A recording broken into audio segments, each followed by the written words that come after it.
안녕하세요. 코인 랩소디 오늘도 여러분들과 함께합니다. 자, 이렇게 또 저희가 라이브 방송 함께하고 있는데 자, 오늘 같은 경우에는 제가 혼자 또 여러분들과 이야기를 나누게 됐어요. 그래서 좀 다양하게 다양한 소식들을 같이 전해 드리려고 오늘 다양한 뉴스들을 좀 준비를 했습니다.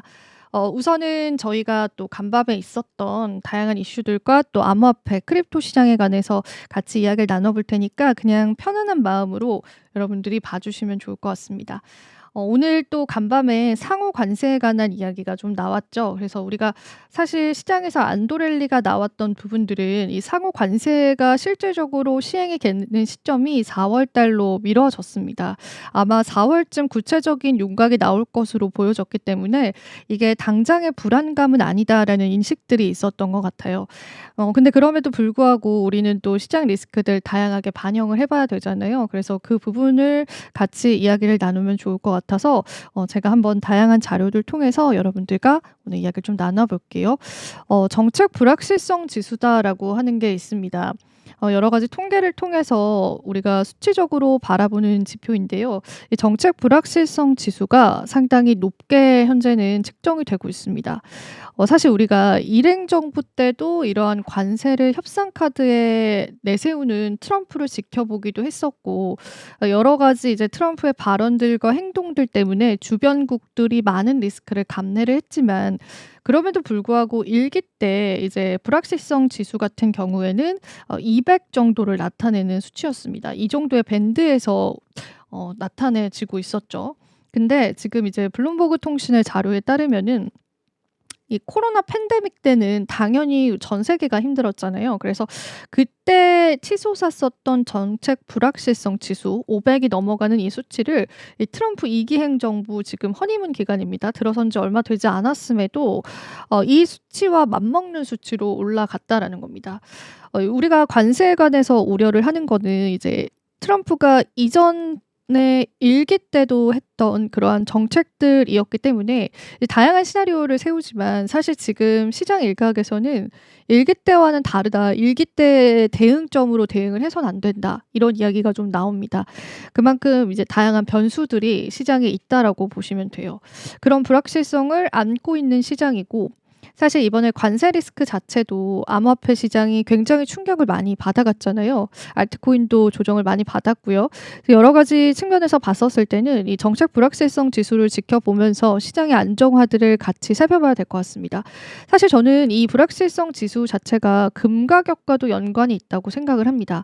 안전자산 선호 심리가 지금 시장 전반에는 뿌리 깊게 자리 잡고 있습니다. 물론 개인 투자자분들은 워낙 순환매 장세이다 보니까 매매나 트레이딩의 관점에서는 이제 열심히 시장을 대응을 하고 계시겠지만 중앙은행 측이라든지 또 기업 측에서는 이제 금에 관한 매입량들이 굉장히 많아졌습니다. 그만큼 시장에 관해서는 불확실하다라는 부분들이 뿌리 깊게 자리 잡은 것처럼 보여지고요. 그래서 무조건 시장에 관해서 긍정회로만 돌리기에는 지금 여러 가지를 우리가 생각해 봐야 할 시점이다라는 생각이 들어서 정책 불확실성 지수를 같이 한번 가지고 왔습니다. 자, 그러면은 간밤에 나왔던 상호관세 로드맵 한번 살펴볼게요. 정말 다양한 이야기를 했고 이제 직접 발표를 했고 또 행정부 측에서도 추가 내용을 덧붙이기도 했는데 우리나라에 적용될 수 있을 법한 주요한 내용들만 짚어보겠습니다. 트럼프는 이제 미국을 속이고 있는 국가들이 많다라는 게 이제 이번에 상호관세 로드맵을 제시하면서 이야기했던 중요한 골자가 될 것 같아요. 이게 눈에는 눈, 이에는 이 전략입니다. 예를 들자면 물론 이제 트럼프 행정부가 많은 관세를 부과하면서 미국 기업들의 수출을 돕기 위한 행보를 보여주고 있지만 사실 이제 국가들마다 이제 미국이 수출을 할 때 그러니까 한국으로 치자면 미국산 제품이 들어왔을 때 한국도 만만치 않은 어떤 규제들이 있다라는 거죠. 그게 꼭 몇 퍼센트의 관세다. 몇 퍼센트 세금을 먹이겠다. 이런 게 아니라 예를 들자면은 이게 예전에 USTR이라고 하는 미국의 기관이 있어요. 이 미국의 기관이 한국의 자동차 규제를 가지고 굉장히 비판을 했었던 적이 있었어요. 이게 어떤 내용인지 우리가 살펴볼 필요가 있는데 USTR 같은 경우에는 한국의 대기환경보전법에 따라서 자동차 제조업체와 수입업체는 배출 관련 부품에 대한 변경 사항을 보고하는 점을 문제점으로 지적을 하기도 했습니다.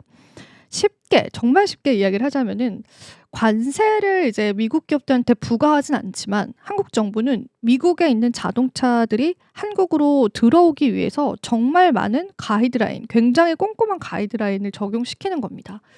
한국에서 한국 기업들에겐 적용하지 않는 그런 가이드라인을 미국 자동차들이 국내로 들어올 때는 적용을 시킨다라는 거죠.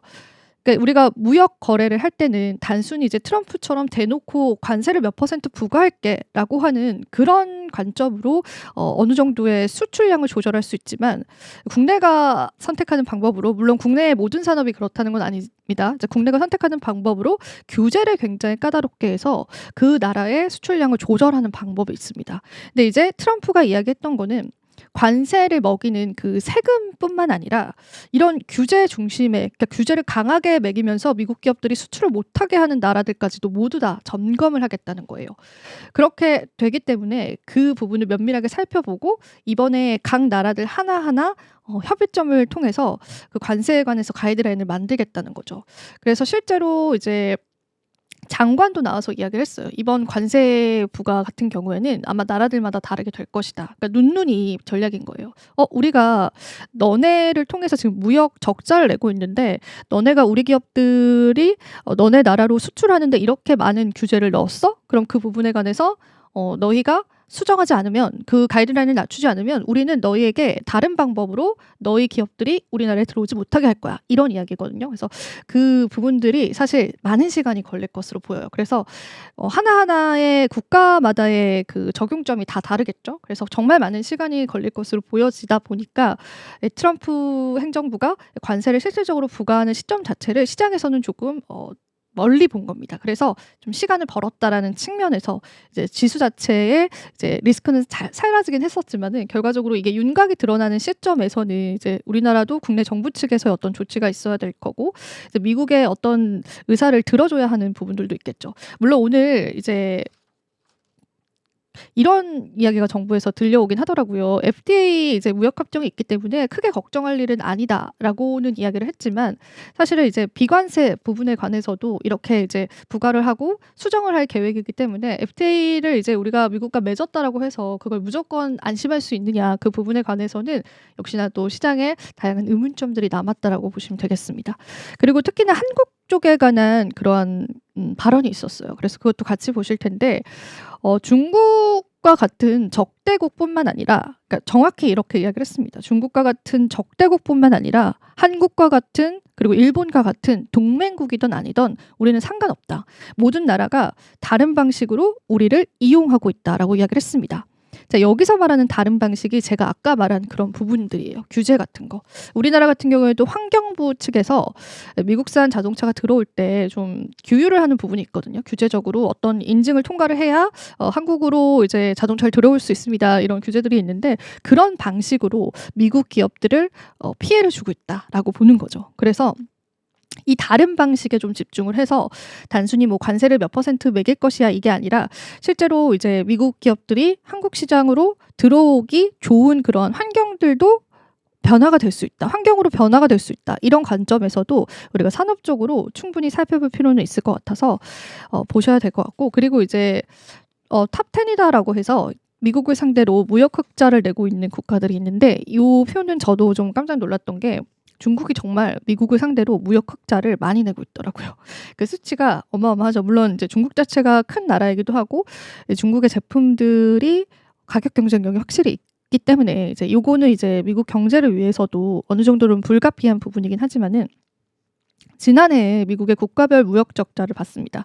이거는 미국 기준이에요. 그러니까 미국에서 봤을 때는 저 나라를 상대로 우리가 이만큼 수출하는데 이만큼 수입을 받고 있구나라는 관점이기 때문에 각 나라별로 봤을 때는 미국을 상대로 한 무역 흑자 수치다라고 보시면 됩니다. 우리가 나라별로 봤을 때는 이제 미국 입장에서는 한국이라는 나라가 660억 달러의 무역 적자를 내지만 한국 입장에서는 660억 달러의 무역 흑자를 내는 거죠. 이렇게 생각을 하시면 되고, 요거 보시면은 한국이 만만치가 않습니다. 그리고 솔직히 이제 물론 이제 그 한 나라의 지형 크기가 그 나라의 모든 걸 말해주진 않지만 다른 나라들과 비교를 해봤을 때도 땅덩어리 대비해서도 무역 흑자를 정말 많이 내고 있는 그런 나라예요, 우리나라가. 사실 뭐 정치적인 우호국이기도 하기 때문에 그런 부분들도 있겠지만은, 그래서 한국도 여기에 피해갈 수 없다라는 게 이제 전반적인 시장의 예상치이기 때문에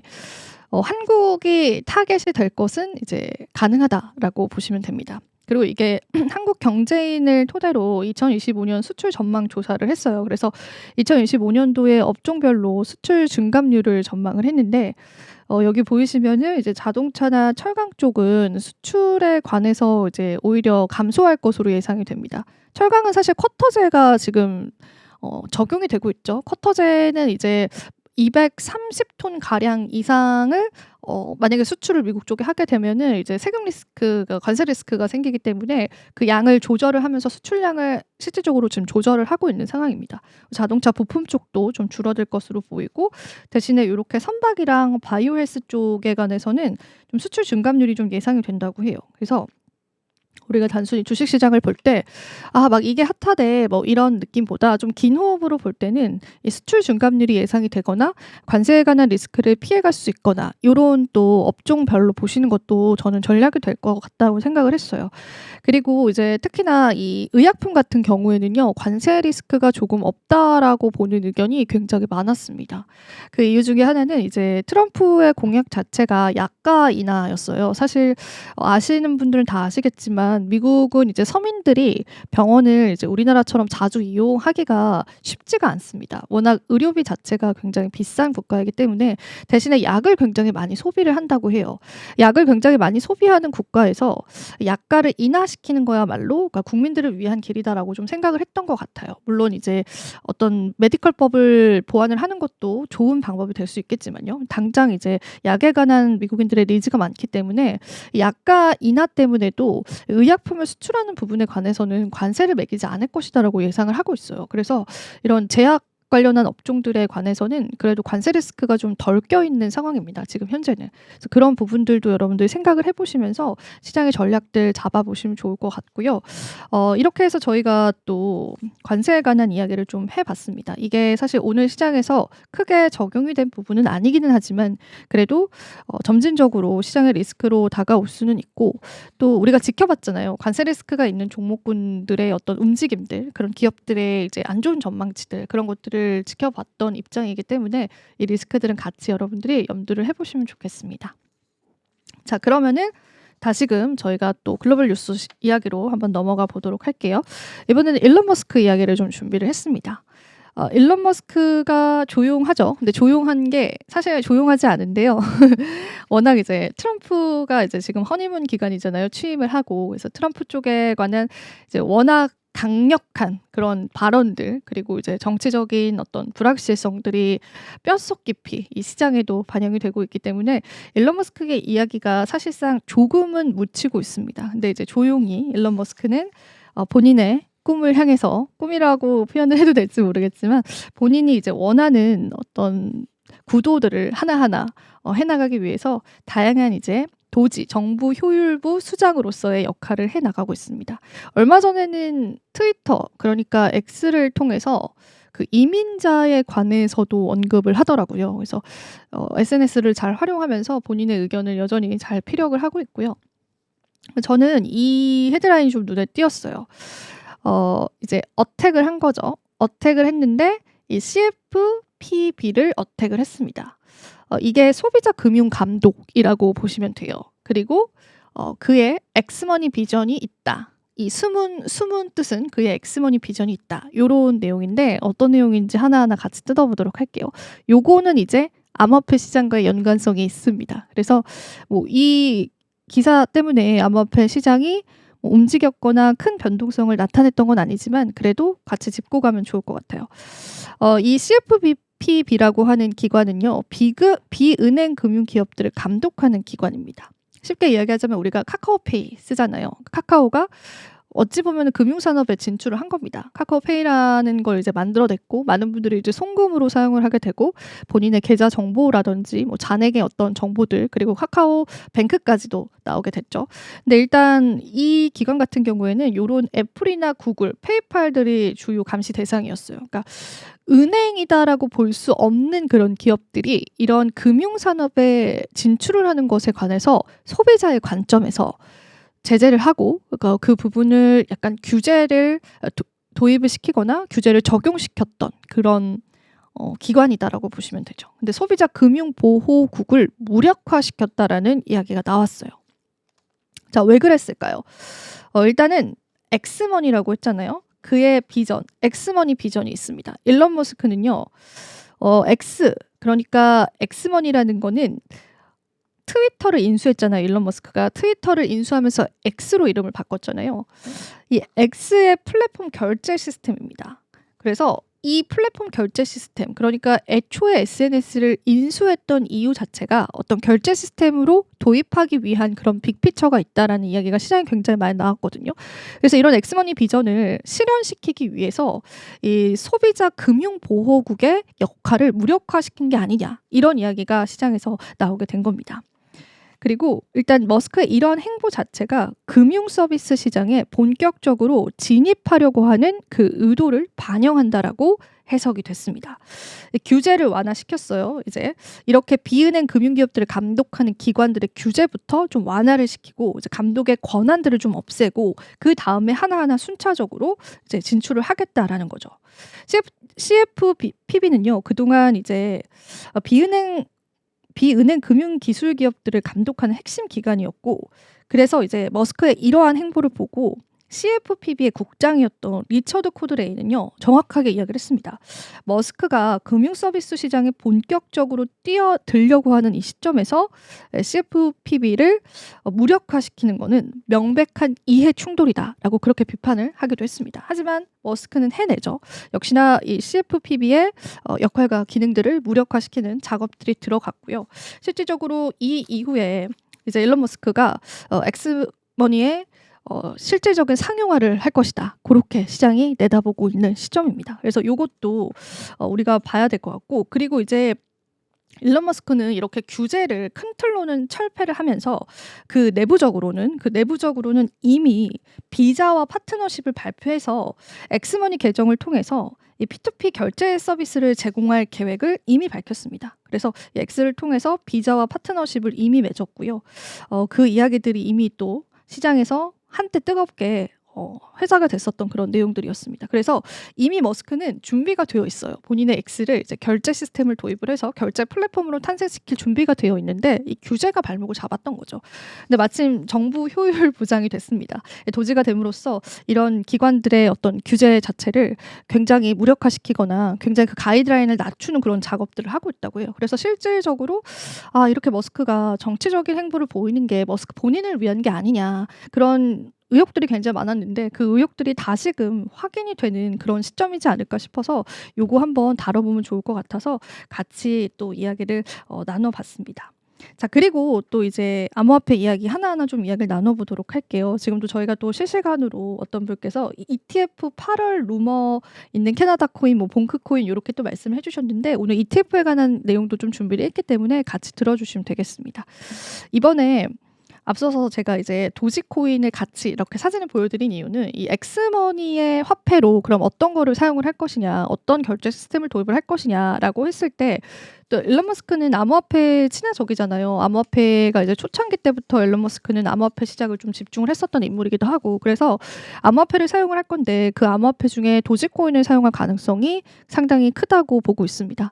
실제로 그런 발언을 하기도 했었죠. 물론 그의 이제 발언을 우리가 모두 믿을 수는 없지만 도지코인을 결제 시스템으로 사용하기 좋다라는 그런 뉘앙스를 풍긴 발언을 하기도 했었기 때문에 도지가 또 한 번 이 시장의 이런 상황들 속에서 주목을 받는 건 아닐까, 그런 이야기들도 시장에 나오고 있다고 보시면 되겠습니다. 그리고 또 그레이스케일이 도지코인의 현물 ETF 관련한 심사 요청서 접수를 확인한 것으로 나타났습니다. 우리가 이제 ETF 신청은 이제 많은 알트코인들이 이미 하고 있고 그 심사를 기다리고 있는 시점이잖아요. 그래도 이제 그레이스케일은 굉장히 또 암호화폐 쪽에 관해서 오래된 기관이기도 하기 때문에 그레이스케일이 신청을 했다라는 거에 시장 참여자들은 많은 의미를 부여하기는 합니다. 그래서 그레이스케일이 현물 ETF 관련해서 19비사를 접수한 것이 확인이 됐다라고 해서 도지코인 ETF 가능성도 나오고 있고요. 그리고 실제로 이런 이야기가 있었어요. 오늘 기사로 가지고 오진 않았는데 도지코인이 증권이 아니다. 라는 그런 이야기가 또 관련한 기관을 통해서 나오도록 하더라고요. 근데 사실 이제 ETF가 현물 ETF가 나오려면은 증권성이 사실은 일단 없어야 됩니다. 우리가 이제 솔라나 ETF도 기대를 하지만 사실상 SEC에서 솔라나도 증권성 여부에 관해서 언급했던 적이 있었기 때문에 이 증권성 여부가 없는 그런 알트코인들이 현물 ETF로 빠르게 나올 수 있다라는 그런 기대감이 있거든요.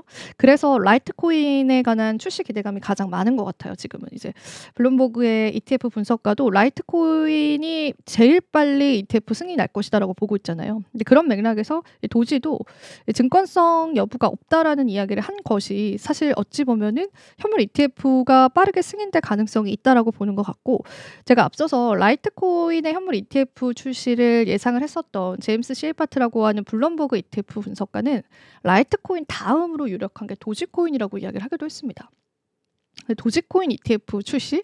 여러분들은 어떻게 생각하시는지 궁금합니다. 저는 상상을 사실은 좀 해본 적이 없었는데 생각보다 의외로 솔라나나 뭐 XRP보다 빠르게 ETF가 승인될 가능성이 있다. 이런 이야기들이 또 시장에 들리는 건 사실이기 때문에 그 부분에 관해서도 좀 시장 의견은 굉장히 다양한 것 같아요. 근데 일단은 대봐야 아는 거니까 보수적으로 지켜볼 필요가 있을 것 같고, XRP는 또 많은 분들이 좋아하시는 코인이다 보니까 관련해서도 이야기를 계속 드려보겠습니다. 그래서 이와 관련해서 에릭 발츠나스 같은 경우에는 일단 SEC가 도지코인 현물 ETF에 대한 19비사의 접수를 확인을 했다. 그리고 이등 과거 SEC가 도지코인과 같은 알트코인 ETF 신청 접수를 곧장 반려한 것과는 좀 다른 모습이다라고 이야기를 했습니다.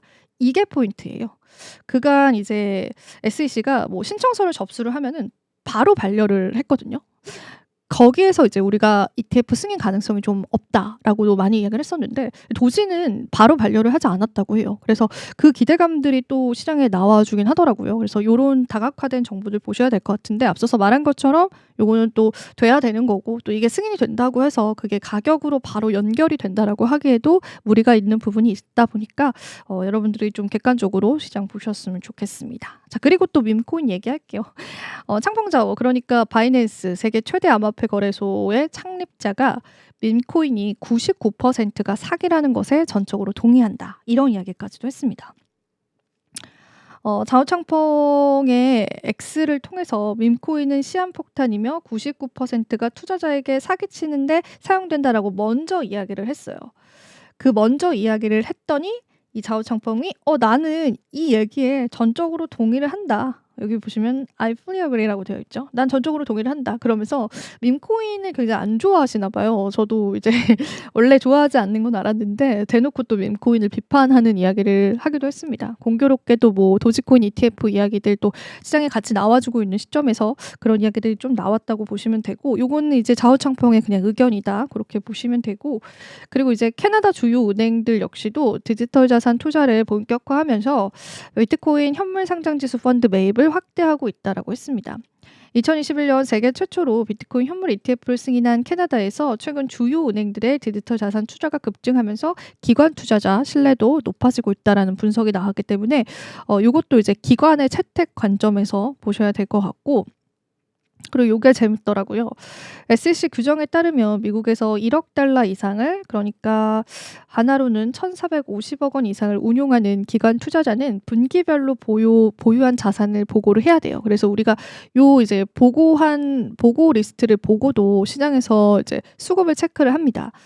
거기에 따르면은 이제 BMO 은행은 블랙록 아이쉐어스 비트코인 ETF를 가장 많이 보유를 했고, 그리고 그 규모가 2015억에 달한다. 그리고 아크21 쉐어스는 비트코인 ETF, 그리고 피델리티, 그 다음에 비트코인 펀드, 그레스케일 비트코인 트러스트 등 총 약 160억 원의 상당의 비트코인 관련 펀드를 매입했다라고 이야기를 했습니다. 그런데 여기도 은행이죠. 그러니까 은행 쪽이 포트폴리오로 비트코인 ETF를 채택을 하는 것 같습니다. 근데 요거는 또 선물로 매입을 한 건 아니다 보니까 현물 ETF를 매입을 한 거라서 좀 관점을 다르게 가져가야 되나 그렇게 생각을 하기도 했었는데, 그래도 이제 전반적으로 비트코인 현물 ETF가 흥하다라는 거는 현물 시장에 영향력을 주기 때문에 같은 맥락에서 지켜보시면 좋을 것 같습니다. 그래서 그것도 같이 이야기를 드리고요.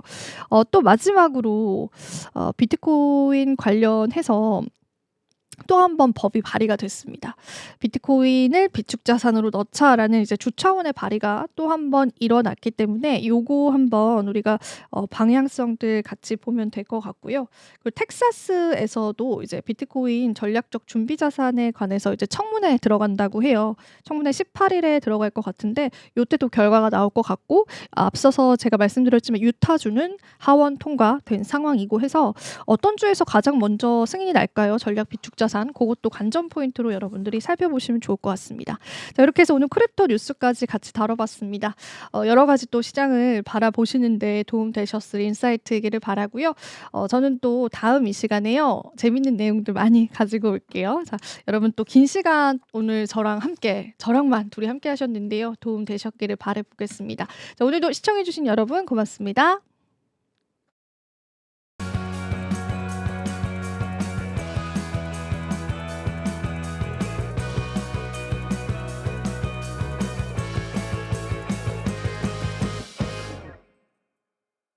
시청자 여러분 안녕하십니까? 국내외 주요 소식 전해드리는 모두의 증시 고유림입니다. 첫 번째 뉴스입니다. 올해 상반기부터 지정기부금 단체, 대학, 가상자산 거래소 등의 가상자산 매도 거래가 공식적으로 허용됩니다. 금융위원회는 13일 제3차 가상자산위원회를 열고 법인의 가상자산 거래 허용과 관련된 검토 결과를 발표했습니다. 그동안 정부는 자금 세탁 및 시장 과열 우려로 법인의 가상자산 거래를 원칙적으로 제한해왔으며 은행들도 법인 명의의 실명계좌 개설을 지원하지 않았습니다. 그러나 최근 해외 주요국에서 가상자산 제도화가 빠르게 진행되면서 국내 법인의 시장 참여 필요성이 대두됐습니다. 이에 따라 정부는 가상자산 거래소와 비영리 법인을 대상으로 한정적으로 매도 거래를 허용하기로 결정했습니다. 우선 지정기부금 단체와 대학 등 비영리 법인은 올해 2분기부터 가상자산 실명계좌 발급이 가능해집니다. 현재 일부 대학들은 가상자산을 기부받아 보유하고 있지만 법적인 매각 기준이 불명확해 어려움을 겪고 있었습니다. 금융당국은 유동성 확보와 투명한 거래를 위해 매각 기준을 명확히 하고 내부 통제 가이드라인을 마련할 예정입니다. 또한 국내 가상자산 거래소들도 수수료를 받은 가상자산을 현금화해 운영비와 세금 납부 등에 사용할 수 있게 됩니다. 이를 위해 거래소 공동 가이드라인이 마련될 예정이며 매도 물량 제한 및 사전 공시 등의 조치가 포함됩니다. 하반기부터는 상장사와 전문 투자자 등록법인에 대해 가상자산 투자 및 매매 실명계좌가 시범적으로 허용됩니다. 다만 금융사의 시장 참여는 중장기 검토 대상으로 넘겨지면서 가상자산 현물 ETF 도입도 당분간 불가능할 전망입니다. 금융당국은 우선 토큰 증권 제도를 정비해 기업들의 디지털 자산 투자 환경을 지원하겠다는 방침입니다.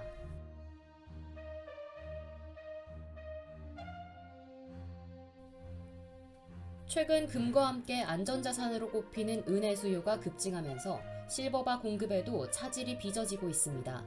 일부 시중은행에서 실버바 판매가 지연되고 있으며 주문 폭증으로 인해 공급 부족 현상이 심화되고 있습니다. 금융업계에 따르면 한국금거래소는 주요 시중은행의 실버바 배송이 기존보다 약 2주가량 지연될 수 있다고 통보했습니다. 현재 1kg, 500g, 100g 단위 실버바는 모두 품절된 상태입니다. 한국금거래소 관계자는 실버바 주문이 폭증하면서 공급과 가공에 평소보다 2배 이상 시간이 걸리고 있다고 밝혔습니다. 시중은행에서도 실버바 판매량이 급증하고 있습니다. 신한은행의 경우 올해 들어 1kg 실버바 50개를 판매해 지난해 9월부터 12월까지의 판매량을 넘어섰습니다. 국민은행도 지난달 8개에서 이달 들어 10개의 실버바를 판매하며 증가세를 보이고 있습니다. 금과 은을 포함한 귀금속 수요가 급증하는 이유는 최근 글로벌 경제 불확실성 때문입니다. 도널드 트럼프 전 미국 대통령이 재선 가도를 달리면서 보호무역 기조가 강화될 가능성이 커졌고, 이에 따른 인플레이션 우려가 투자자들의 안전자산 선으로 이어지고 있습니다. 런던 귀금속 거래소에 따르면 11일 은 가격은 트로이 온스당 31.73달러로 지난해 말보다 9.7% 상승했습니다. 이영훈 삼성증권 연구원은 트럼프 전 대통령의 보호무역 정책이 현실화되면 인플레이션이 3%를 웃돌 가능성이 있다. 이에 따라 금과 은 같은 귀금속 가격이 상승하고 있다고 밝혔습니다. 전문가들은 실버바 공급 부족 현상이 단기적으로 지속될 가능성이 높다며 투자자들은 시장 상황을 면밀히 주시할 필요가 있다고 조언합니다.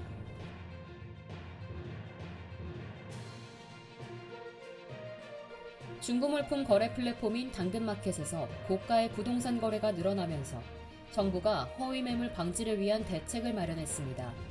이에 따라 당근마켓은 이달부터 부동산 매물 등록 시 실명 인증을 도입했으며 정부는 다른 플랫폼에도 적용을 권고하고 있습니다. 국토교통부는 13일 부동산 직거래 플랫폼의 허위 매물을 방지하기 위한 운영 가이드라인을 마련해 배포했다고 밝혔습니다. 이는 최근 당근마켓, 복덕방, 번개장터 등에서 부동산 매물이 급증하며 직거래를 가장한 불법 광고와 사기 피해 우려가 커졌기 때문입니다.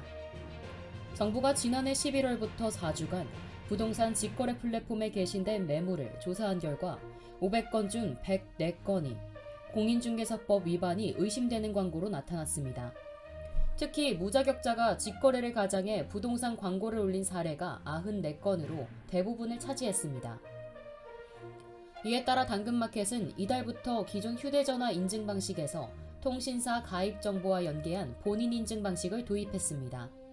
또한 매물 등록 시 등기부 등본과 자동 연계해 실제 소유자 여부를 확인하고 일치할 경우 집주인 인증 표지를 부여하는 시스템을 마련했습니다. 당근마켓 관계자는 허위 매물을 근절하기 위해 자체 부당 광고 모니터링 기법도 고도화할 계획이라고 밝혔습니다. 그러나 정부의 가이드라인은 강제 사항이 아닌 권고 사항에 그치고 있어 한계가 있습니다. 현재 실명 인증을 도입한 곳은 당근마켓뿐이며 다른 부동산 직거래 플랫폼인 복덕방은 실명 인증 도입을 준비 중인 것으로 알려졌습니다. 정부는 앞으로 부동산 직거래 플랫폼의 실명 인증 도입 여부를 지속적으로 점검하고 허위 매물 광고 행위에 대해 경찰 및 지방자치단체와 협조해 엄중 조치하겠다는 방침입니다. 이와 함께 소비자 피해를 막기 위해 직거래를 이용할 경우 반드시 등기부 등본 확인 등 신중한 접근이 필요하다는 조언도 나오고 있습니다.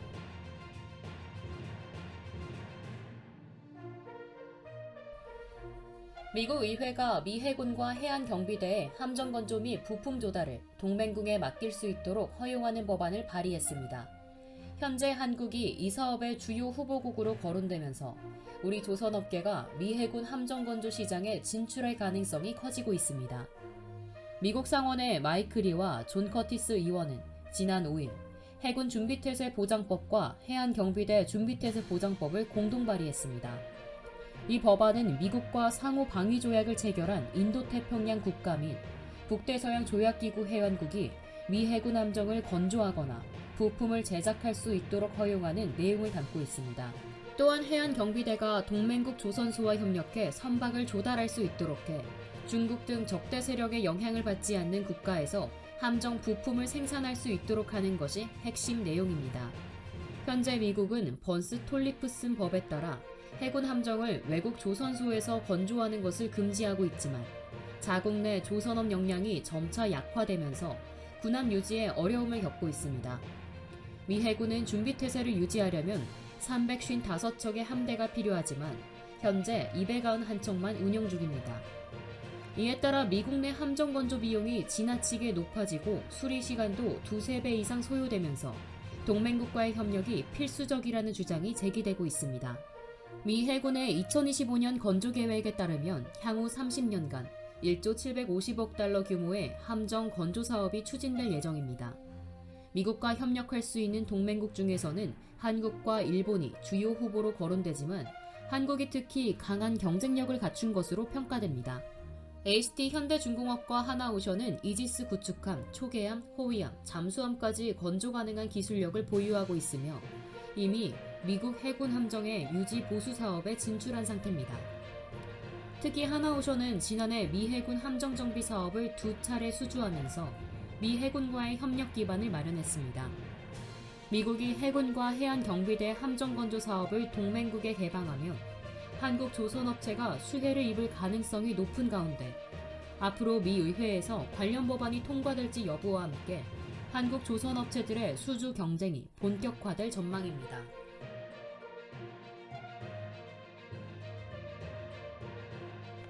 가상화폐 시장이 전반적으로 조정 국면에 접어든 가운데 시가총액 3위인 리플이 나홀로 상승세를 보이고 있습니다. 미국 가상화폐 거래소 코인베이스에 따르면 13일 리플은 24시간 전보다 3.78% 오른 2.56달러에 거래되고 있습니다. 한때 2.61달러까지 오르며 지난 4일 이후 최고가를 기록하기도 했습니다. 이는 가상화폐 시장이 전반적으로 하락세를 보이는 가운데 리플이 SEC의 현물 ETF 승인 기대감에 힘입어 독보적인 상승 흐름을 보이고 있기 때문으로 분석됩니다. 현재 가상화폐 시장에서는 비트코인이 1.24% 하락한 96,625달러, 이더리움 등 주요 코인이 약세를 보이고 있는 것과 대조적으로 리플만 강세를 나타내고 있습니다. 시장에서는 SEC가 이르면 이날 그레이스케일의 리플 현물 ETF 신청을 승인할 것이라는 기대감이 작용하고 있습니다. SEC가 리플 현물 ETF를 승인할 경우 비트코인과 이더리움에 이어 세 번째로 현물 ETF가 승인되는 가상화폐가 될 가능성이 높습니다. ETF 승인은 기관 투자자의 유입을 촉진하고 리플의 유동성을 높여 시장 가치를 더욱 끌어올리는 역할을 할 것이라고 전망됩니다. 비트코인의 경우 지난해 1월 11개 현물 ETF가 승인된 이후 대규모 자금 유입과 함께 사상 최고가를 경신한 바 있습니다. 리플 역시 비슷한 흐름을 보일 가능성이 점쳐지고 있습니다. 또한 SEC와 리플랩스 간의 법적 공방이 계속되고 있는 가운데 리플 현물 ETF가 승인될 경우 이는 SEC가 리플을 증권으로 간주하지 않는다는 강력한 신호가 될 수도 있습니다.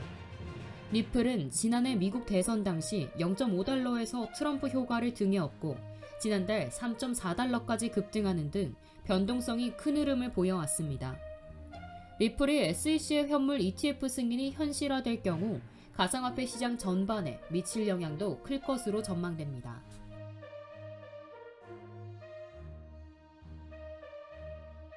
일론 머스크 테슬라 최고 경영자가 운영하는 소셜미디어 플랫폼 X의 새로운 결제 시스템 엑스머니가 2025년 말까지 도입될 전망입니다. 최근 글로벌 결제 기업 비자와의 파트너십이 성사되면서 X를 통한 암호화폐 결제 기능이 현실화될 가능성이 커졌습니다. 13일 블록체인 전문 매체 더블록에 따르면 비자는 지난달 말 엑스머니와 공식 파트너십을 체결했습니다. 이 협력을 통해 X 사용자는 플랫폼 내에서 암호화폐를 송금하고 결제에 활용할 수 있는 기능을 제공받을 가능성이 큽니다. 블록체인 보안 기업 파이어 블록스의 결제 및 네트워크 부문 수석 부사장 랭골디는 올해 말까지 엑스머니에서 암호화폐 결제가 가능할 것이라고 전망했습니다. 골디 부사장은 대형 결제 기업들은 모두 디지털 자산 전략을 필요로 하고 있으며 비자와 X의 협력은 암호화폐 결제 시장 확장을 위한 중요한 신호라고 강조했습니다. 비자는 이번 협업을 통해 X 사용자가 디지털 지갑을 통해 자금을 충전하고 은행 계좌로 이체하며 P2P 결제를 수행할 수 있도록 지원할 예정입니다. 머스크는 비자와의 협력 발표 당시 암호화폐 결제 기능 도입에 대해 명확한 입장을 밝히지 않았습니다. 하지만 비트코인, 도지코인 등 암호화폐에 우호적인 태도를 보여온 머스크가 엑스머니의 암호화폐 결제 시스템을 접목할 가능성이 높다는 관측이 나오고 있습니다. 암호화폐 업계에서는 엑스머니가 블록체인 기반의 금융 서비스로 발전할 경우 향후 테슬라, 스페이스X 등의 생태계와 연결될 가능성도 배제할 수 없다고 분석하고 있습니다. 비자와 협력한 X의 결제 시스템 엑스머니가 본격적으로 가동되면 소셜미디어 플랫폼 내 암호화폐 결제의 대중화가 한층 빨라질 것으로 전망됩니다.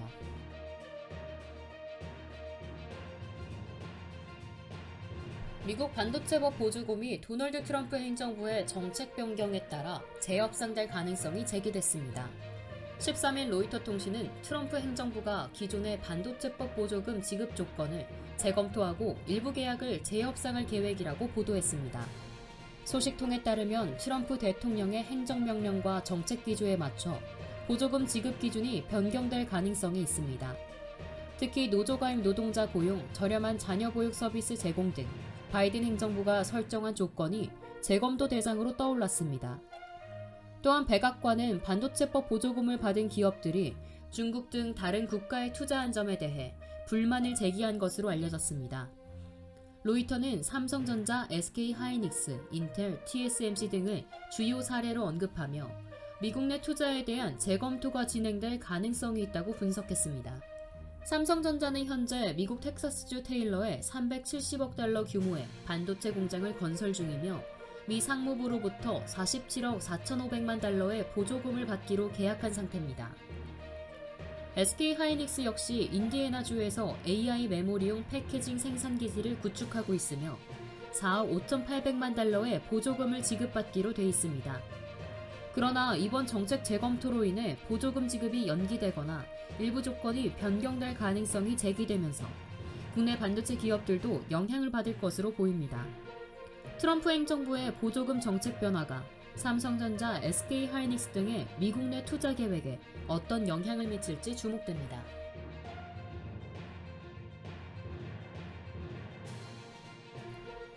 국제금값이 온스당 3,000달러를 눈앞에 두면서 월가 은행들이 런던에서 뉴욕으로 금괴를 옮기는 이례적인 현상이 벌어지고 있습니다. 금 선물 가격이 뉴욕에서 더 높은 가격에 거래되면서 은행과 헤지 펀드들이 금괴 수송 작전에 나선 것으로 분석됩니다. 국제 금값이 온스당 3,000달러에 육박하면서 월가 은행들이 유럽에서 금을 대량으로 수송하는 일이 벌어지고 있습니다.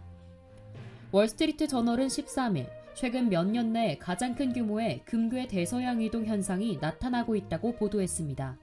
금 거래자들은 금값이 비교적 저렴한 런던과 스위스에서 금괴를 매입한 뒤 이를 뉴욕으로 옮겨 높은 가격에 판매하는 방식으로 차익을 노리고 있습니다.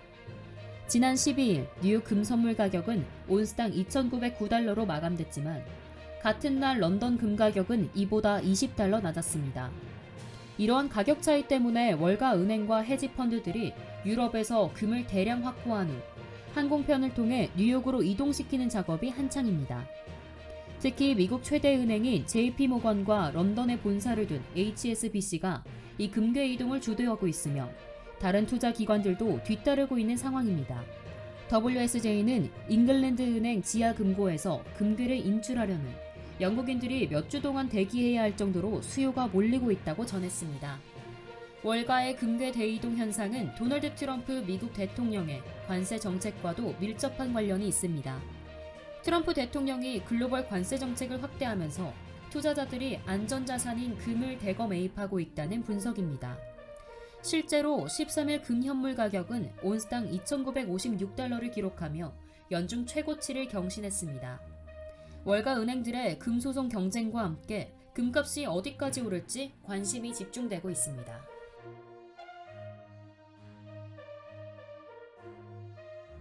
미국 전기차 기업 테슬라가 2024년 4분기 비트코인 보유를 통해 6억 달러의 이익을 기록했습니다. 이는 새로운 회계 기준이 적용되면서 기업들이 디지털 자산의 시장 가치를 재무제표에 반영할 수 있게 된 영향으로 분석됩니다. 암호화폐 전문 매체 코인텔레그래프에 따르면 미국 금융회계기준위원회가 2023년 12월 디지털 자산 회계 기준을 변경하면서 테슬라의 비트코인 평가 이익이 반영될 수 있게 됐습니다. 기존 회계 규정에서는 보유자산 가격이 하락하면 장부 가치도 낮춰야 하지만 상승한 경우에는 이를 반영할 수 없었습니다. 하지만 이번 회계 기준 변경으로 기업들은 보유한 비트코인의 시장 가치를 보다 정확하게 재무제표에 반영할 수 있게 됐습니다. 테슬라는 2021년 1월 15억 달러 상당의 비트코인을 매입한 후 70% 이상을 매도했지만 현재 11,509 비트코인을 보유 중입니다. 이에 따라 새로운 회계 기준 적용으로 4분기 동안 약 6억 달러의 평가이익이 발생한 것으로 분석됩니다. 시장 전문가들은 이번 변화가 기업들에게 비트코인을 단순 투자가 아닌 재무적 활용이 가능한 자산으로 자리 잡게 하는 계기가 될 것이라고 보고 있습니다. 특히 미국에서 현물 비트코인 ETF가 승인된 이후 기관 투자자들의 관심이 급증하면서 비트코인의 금융자산으로서의 역할이 더욱 확대될 전망입니다. 현재 미국 내 비트코인 ETF 총 운용 자산은 1160억 달러를 돌파했으며 ARK 인베스트는 이를 ETF 역사상 가장 성공적인 출시라고 평가했습니다. 비트코인이 이제 단순한 투자 자산을 넘어 기업 재무구조에 활용되는 자산으로 변화하고 있다는 평가가 나오는 가운데 테슬라의 움직임이 다른 기업들에게도 영향을 미칠지 주목됩니다.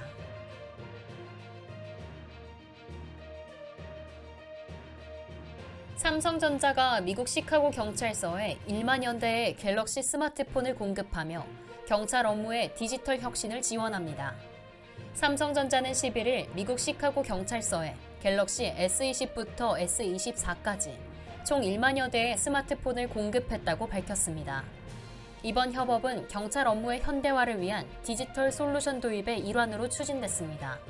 삼성전자는 2018년부터 시카고 경찰과 협력해 모바일 기기 삼성 덱스 PC 경험, 녹스 보안 기술을 제공해왔으며 지난해부터는 시카고 소방국에도 갤럭시 탭 태블릿과 관련한 솔루션을 공급하며 지원을 확대하고 있습니다. 특히 이번 도입의 핵심은 삼성 덱스 기술을 활용한 PC 경험 제공입니다. 경찰관들은 현장에서는 스마트폰을 사용하고 차량 내부에서는 덱스를 통해 PC처럼 활용할 수 있습니다. 이를 통해 경찰차 내부의 기존 노트북 3,000대를 갤럭시 스마트폰 10,000대로 전환하며 업무 생산성을 높이고 비용 절감 효과도 기대되고 있습니다. 보안도 철저히 강화됐습니다. 삼성의 기업용 보안 플랫폼 녹스 스위트를 통해 스마트폰 설정과 운영체제 버전 관리를 효율적으로 수행할 수 있으며 경찰 업무에 필요한 지역 데이터베이스, 시청 인허가 정보, 교통부 위험물 가이드 등 현장 필수 정보에도 빠르게 접근할 수 있습니다. 시카고 경찰서 데니스 발리가 IT 인프라 부국장은 삼성 덱스 덕분에 경찰 차량 3,000대의 노트북을 갤럭시 스마트폰으로 대체할 수 있었다며 이는 경찰관들의 업무 효율성을 크게 향상할 것이라고 말했습니다. 삼성전자는 시카고 경찰뿐만 아니라 글로벌 공공기관 및 기업들과의 협업을 통해 스마트 기술 혁신을 선도해 나가고 있습니다. 업무 효율성과 보안을 동시에 강화하는 삼성의 이번 협력이 다른 지역 경찰 및 공공기관으로 확대될지 주목됩니다.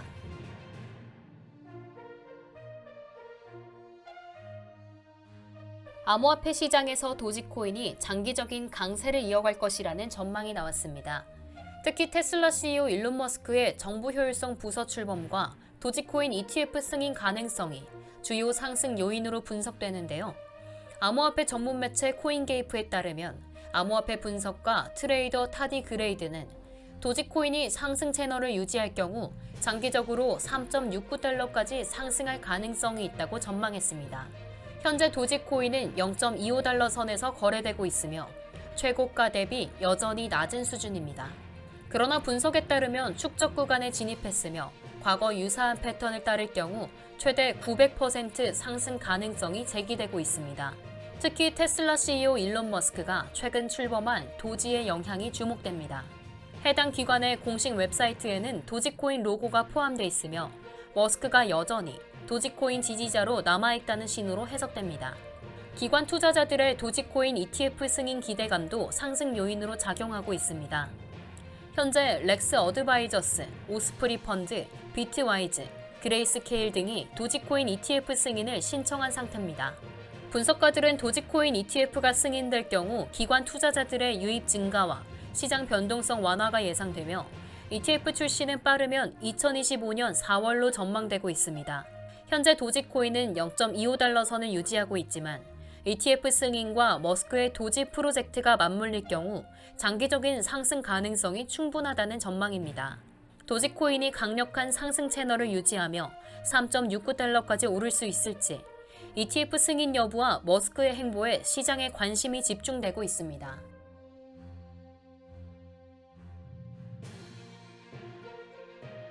이상으로 모두의 증시 마칩니다. 본 방송에서 제공해드리는 정보는 투자 판단에 대한 조언일 뿐 해당 자산의 가치와 상승을 보장하지 않습니다. 시청해주신 여러분 고맙습니다.